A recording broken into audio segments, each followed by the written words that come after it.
গোপালগঞ্জে কম সুদে ঋণ দেওয়ার প্রলোভন দেখিয়ে হাজারেরও বেশি মানুষের কাছ থেকে কোটি কোটি টাকা নিয়ে উধাও হয়েছে চিপ সঞ্চয় ও ঋণদান সমবায় সমিতি নামের একটি ভুয়া প্রতিষ্ঠান। গ্রাহকদের কাছ থেকে ৫,০০০ থেকে ১ লাখ টাকা পর্যন্ত সঞ্চয় ও বিমা বাবদ টাকা নেয় প্রতিষ্ঠানটি।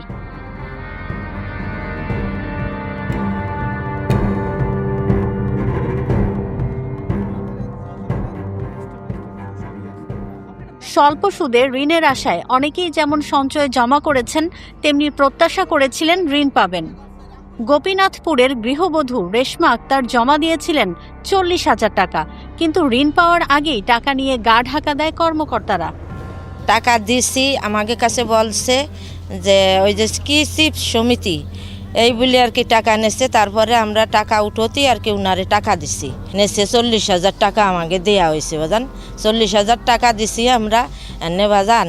আগে আল্লাহ আপনারা সবাই ১০ জন থাকলেন, আপনারা আমাকে দিকে একটু তাকাইয়ে গরিবের দিকে তাকাইয়ে টাকাটা যেভাবে পাওয়া যায় সেইভাবে একটু চেষ্টা করেন বাজান। মেয়াদ বড় দেখাইয়ে পাচ্ছেন ৩ লাখ টাকা লোন দেবে, তাই আমরা তো জানি সব জায়গায় ১০,০০০ টাকা লাখে থোয়া লাগে, ৩ লাখে ৩০,০০০ জীবন বিমা নেছে, এসে আপনার ৫,০০০ টাকা ডিপিএস নেছে, নিয়ে বলছে যে টাকা দেন। ২৮ তারিখে আমরা জমা দিয়েছি, ৮ তারিখে টাকা দেবো, ওরা ৬ তারিখে ফেলাইছে।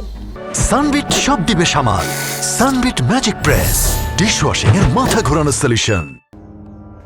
জানুয়ারির ৮ তারিখে ঋণের কথা বলে গ্রাহকদের সঞ্চয় বই ফেরত নেওয়ার পরদিন অফিসে তালা ঝুলিয়ে প্রায় ৭ কোটি টাকা নিয়ে পালিয়ে যায় চক্রান্তকারী দলটি। এতে নিঃস্ব হয়ে পড়েছেন হাজারো ভুক্তভোগী। তাদের দাবি, প্রতারকদের দ্রুত গ্রেপ্তার করে টাকাগুলো ফিরিয়ে দেয়া হোক। ফোন করে একটা এনজিও এসেছিল, ওর নাম চিপস, ঠিক আছে। এরকম অনেকের কাছে থেকে, এর কাছে তো ২০,০০০, এর কাছে তো ৪০,০০০, এরকম প্রায় ২ থেকে ২৫০ লোকের কাছ থেকে টাকা নিছে। নিয়ে হঠাৎ তারা উধাও, তাদের কোনো খোঁজ পাওয়া যাচ্ছে না। সঞ্চয় ডিপিএস যা যা দেয়া লাগে সব কিছুই দিছি। দেওয়ার পরে বলছে ৮ তারিখে লোন দিব, আপনার তো টাকা দরকার। আমি আমারও টাকা দরকার। তারপরে টাকার কথা বলছি, আমি এক জায়গাতে দিন সুদির পরে টাকা এনে ৬০,০০০ টাকা দিছি।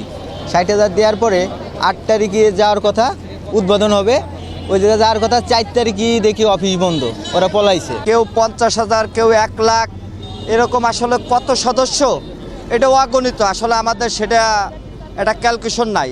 আমার সম্ভবত ১২০০-র উপরে হবে, কিন্তু এরা যে টাকাটা নিছে, কত টাকা পরিমাণ নিছে এটা আমি বলতে পারবো না, কিন্তু কোটি কোটি টাকার উপরে নিচ্ছে। প্রতারণার শিকার গ্রাহকরা বিক্ষোভ মিছিল ও মানববন্ধন করে দ্রুত দোষীদের গ্রেপ্তার ও টাকা ফেরতের দাবি জানান। কর্মচারী ও বাড়ির মালিক বলেন, প্রতিষ্ঠানটি ভাড়া বাকি রেখে পালিয়েছে। সচেতন মহল নাগরিকদের লোভে না পড়ার আহ্বান জানায়। অফিস খুলবো এই মর্মে ওরা ভাড়া নেয়, আমরা ৩ বছরের জন্য ভাড়া নিব। ২ মাসের বাসা ভাড়া বলছে, আগামী মাসে লোন দেবো, আগামী মাসে আপনার বাসা ভাড়া আমরা দিয়ে দেবো। আমার এলাকার এক বড় ভাইরে নিয়ে আসি, দেখি অফিস তালা মারা। উনার আমি ফোন দিই, মেসেজ দিই, উনি বলে কি যে আমি উপজেলায় আছি, একটু পরে আসতেছে, এরকম বলছে।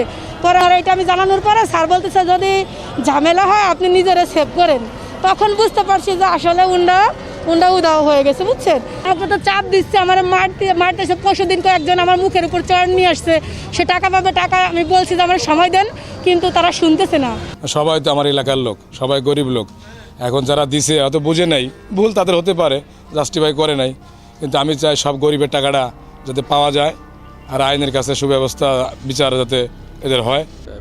উপজেলা সমবায় কর্মকর্তা অভিযোগ পেলে আইন অনুযায়ী কঠোর ব্যবস্থা নেওয়ার আশ্বাস দিয়েছেন।